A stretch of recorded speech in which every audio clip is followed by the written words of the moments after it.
Υπάρχουν αρκετοί κλάδοι των κοινωνικών επιστημών που μπορούν να μελετήσουν την εκλογική συμπεριφορά. Αυτά είναι κάποια κομμάτια των συμπεριφορικών οικονομικών, είναι κάποια κομμάτια της κοινωνιολογίας, κοινωνικής ψυχολογίας, πολιτικής επιστήμης. Το καλύτερο είναι ένας συγκερασμός όλων αυτών για να υπάρχουν πιο ακριβή αποτελέσματα, και ερμηνευτικά και προβλεπτικά.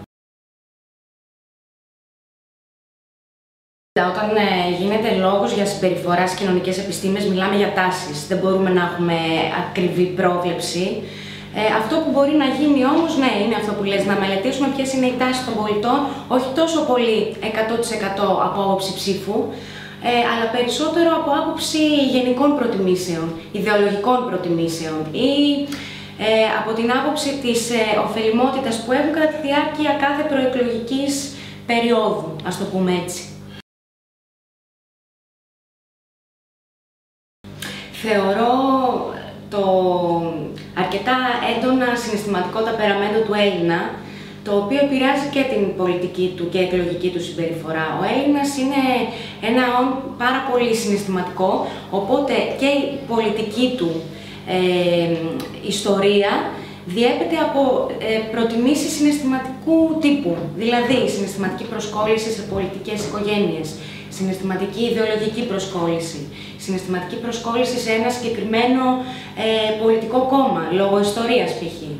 Αυτό είναι από τα βασικά χαρακτηριστικά και ταυτόχρονα το βασικότερό μας πρόβλημα. Υπάρχουν πάρα πολλές ερμηνείες. Αρχικά, σε ό,τι αφορά το κομμάτι της κεντροδεξιάς, της δεξιάς, το κομμάτι λοιπόν που συσπηρώνει αυτούς τους ψηφοφόρους. Δεν υπάρχουν αρκετά κόμματα τέτοιου τύπου στο κοινοβούλιο, οπότε αυτόματα δημιουργείται, βασικά έρχεται η Νέα Δημοκρατία ως ένας πολυσυλλεκτικός φορέας που καταφέρνει να συσπηρώσει αυτά τα στοιχεία. Τώρα, σε ό,τι αφορά το δικομματισμό, την ανάγκη των ψηφοφόρων να συσπηρώνονται σε ένα μη δεξιό, κεντροαριστερό κόμμα, αυτό έχει να κάνει με την ανάγκη και της αριστεράς να θέλει να δει ένα κόμμα δικό της εντός εισαγωγικών να κυβερνά. Βέβαια, είναι η ανάγκη του Έλληνα ψηφοφόρου να νιώθει υψηλά ποσοστά, ας το πούμε έτσι, ανάμειξης με ένα κόμμα. Αυτό το είχαν πάντα οι Έλληνες, γι' αυτό και πάντα λειτουργούσε αυτό που λέμε η λογική του καφενείου. Ο Έλληνας ήθελε να είναι πάρα πολύ κοντά με τον υποψήφιο βουλευτή, π.χ. με τον υποψήφιο δήμαρχο, ήθελε να έχει προσωπική επαφή. Αυτό διονύζεται και γιατί είμαστε μια αρκετά μικρή χώρα, οπότε έχεις τη δυνατότητα σαν ψηφοφόρος να το κάνεις αυτό. Κάτι άλλο που διονύζεται επίσης είναι το πελατειακό κομμάτι που λέμε της ελληνικής πολιτικής, δηλαδή η ωφελιμότητά μας είναι ένας διορισμός, είναι γενικά ένα μέσο κοινωνικής ανέλυξης. Σε άλλες χώρες δεν γίνεται αυτό, δεν βλέπουν την πολιτική σαν ένα τέτοιο μέσο. Εδώ θα διαφωνήσω, θεωρώ ότι ο Έλληνας έχει εμπιστευτεί την αριστερά, απλά η αριστερά, σε αντίθεση με τη δεξιά, δεν κινείται γύρω από βασικούς ιδεολογικούς πυλώνες, δεν κινείται γύρω από το τρίπτυχο πατρίς, θρησκεία, οικογένεια. Οπότε επειδή οι αξίες της είναι πιο χαλαρές και επεκτείνονται πολύ πιο εύκολα, η αριστερά έχει και το χαρακτηριστικό ότι μπορεί να διασπαστεί και πάρα πολύ ευκολότερα. Δεν είναι λοιπόν ότι δεν την έχει εμπιστευτεί. Στατιστικά βλέπουμε αριστερά, κεντροαριστερά να έχουν υψηλότερα ποσοστά. Απλά έχει πολύ μεγαλύτερο βαθμό και πολύ μεγαλύτερη ευκολία διάσπασης από τη δεξιά.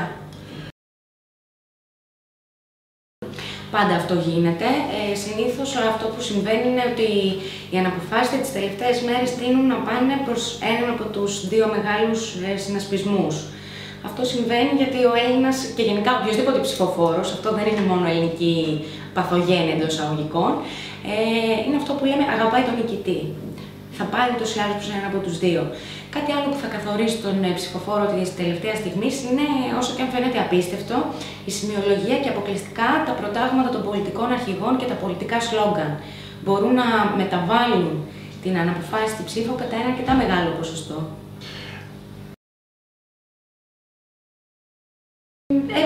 Μπορούν να ασκήσουν μια πάρα πολύ μεγάλη επίδραση, γιατί είναι σποτάκια, τώρα αν θέλεις να σχολιάσω τα μεν και τα δε, για την ακρίβεια και τα δύο, είναι πολύ έντονα συναισθηματικά, οπότε έχουν πιάσει το βασικό χαρακτηριστικό του Έλληνα ψηφοφόρου. Ο Έλληνας αυτή τη στιγμή τι γίνεται, είναι εγκλωβισμένος μεταξύ ενός διπόλου, φόβος, συνέπεια και το άγριο ελπίδα. Είναι κάτι που χαρακτηρίζουν την ψυχοσύνθεση του Έλληνα. Οπότε το ένα κόμμα ποντάρει στο ένα κομμάτι και το άλλο ποντάρει στην ελπίδα, την οποία χρειάζονται οι Έλληνες πολίτες. Επομένως, εφόσον οι πολιτικές εκλογικές εκστρατείες, προεκλογικές εκστρατείες κινούνται γύρω από αυτά, ανάλογα με την ψυχοσύνθεση των ψηφοφόρων μπορούν να πετύχουν το σκοπό τους και μπορούν να κερδίσουν ακόμα περισσότερες ψήφους. Κατά ένα πάρα πολύ μεγάλο βαθμό, γιατί φέρνουν τους πολίτες καθημερινά και ανά πάσα στιγμή πολύ πιο εύκολα, καθ' όλη τη διάρκεια της ημέρας, σε επαφή με πολιτικές συζητήσεις, με πολιτικές απόψεις, με διαφημίσεις εννοείται διαδικτυακές. Είναι πολύ πιο εύκολο λοιπόν για τον Έλληνα να νιώσει πιο κοντά σε υποψήφιους βουλευτές, σε πολιτικά κόμματα, από ό,τι ήταν άλλες εποχές. Δηλαδή βλέπουμε μια διαδικτυακή μετατόπιση, αν μπορώ να το πω έτσι, της νοοτροπίας του καφενείου προς το λάπτοπ μας, προς το κινητό μας και γενικά σε όλες τις εκφάνσεις της καθημερινότητάς μας.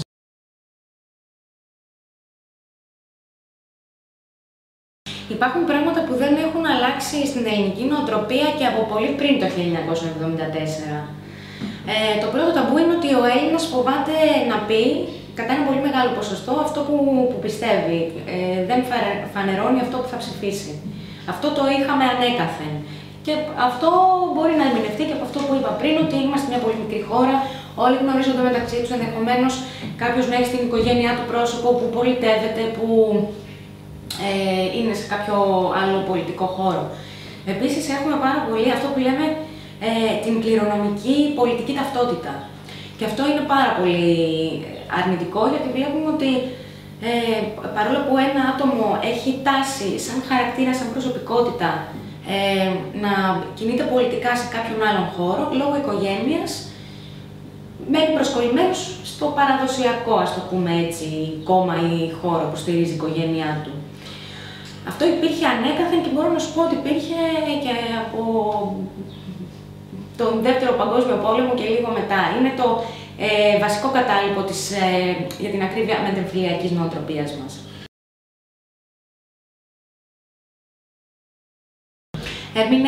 Ερμηνεύεται το γεγονός ότι πρώτον είχαμε μία ταυτόχρονη διάσπαση του ΠΑΣΟΚ.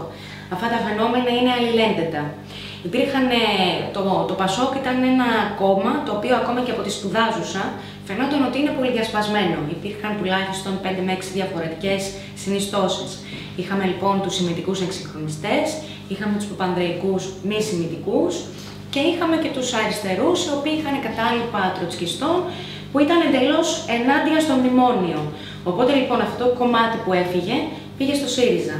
Τώρα το άλλο κομμάτι, το παπανδρεϊκό που έμεινε, είχε πάει σε κάποια άλλα κόμματα, ενδεχομένως τώρα να έχει επιστρέψει στο κίνημα Δημοκρατών Σοσιαλιστών, και το σημαντικό κομμάτι είναι το τωρινό ΠΑΣΟΚ. Ο ΣΥΡΙΖΑ λοιπόν ήρθε και κεφαλαιοποίησε αυτούς τους ψηφοφόρους του ΠΑΣΟΚ που έχασαν ξαφνικά μία πολιτική στέγη και έναν ακριβή πολιτικό χώρο έκφρασης. Επίσης, κατά την περίοδο οικονομικών κρίσεων, πάντα βλέπουμε να υπάρχει μία άνοδος ακροδεξιάς και αριστεράς. Οπότε κεφαλαιοποίησε και την επιπρόσθετη αγανάκτηση του κόσμου, που έψαξε να βρει, ας το πούμε έτσι, ένα λιμάνι και κατέληξε στο ΣΥΡΙΖΑ. Αυτή βέβαια, το τελευταίο κομμάτι ψηφοφόρων, είναι ίσως και λίγο μετακινούμενοι και δεν είναι τόσο πιστοί ψηφοφόροι. Δηλαδή μιλάμε και για ψήφο και ιδεολογική, αλλά και ψήφο διαμαρτυρίας. Είναι αυτό που είπα πριν, ότι και πάλι σε περίοδους κρίσεων η ακροδεξιά ανεβαίνει. Η Ελλάδα ήταν μια χώρα ξαφνικά η οποία έχασε την εθνική της υπερηφάνεια, άρα ο Έλληνας ένιωσε την ανάγκη να στραφεί κάπου που αυτή την υπερηφάνεια θα την ένιωθε και πάλι. Ο Έλληνας είχε πάρα πολύ έντονη την αίσθηση της αδικίας, θεώρησε τους πολιτικούς που τον έφεραν σε αυτή την κατάσταση υπεύθυνους, προδότες, δοσύλλογους, οπότε θέλει να τους δυνατιμωρούνται. Οφείλεται καθαρά στο συναισθηματικό τεμперαμέντο, άμα το δούμε λίγο πιο γενικά.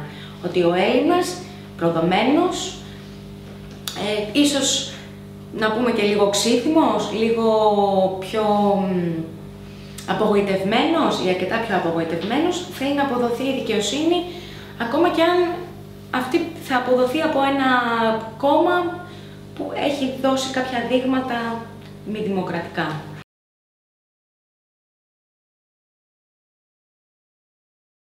Βεβαίως, είναι το βασικό δίπολο γύρω από το οποίο κινούνται αυτές οι εκλογές. Όσο τα πράγματα στην Ελλάδα δεν βελτιώνονται, μάλιστα αυτό το φαινόμενο θα εντείνεται, δεν πρόκειται να εκλείψει ή έστω να μειωθεί η έντασή του. Μνημόνιο ή αντιμνημόνιο έχει να κάνει καθαρά και με δύο εντελώς διαφορετικές οικονομικές πολιτικές, με δύο διαφορετικές νοοτροπίες, οι οποίες τώρα πια έρχονται σε σύγκρουση. Είναι ο βασικός πυρήνας πόλωσης και διαχωρισμού των ψηφοφόρων και ο βασικός τρόπος απόκτησης πολιτικής ταυτότητας στις συγκεκριμένες εκλογές και στη συγκεκριμένη χρονική περίοδο. Δηλαδή, οι ψηφοφόροι έχουν φτάσει πλέον σε σημείο να θεωρούν ότι δεν υπάρχει μέση λύση. Δεν υπάρχει πλέον το περιθώριο για να κρατήσουν στάση ουδετερότητας ως προς αυτό.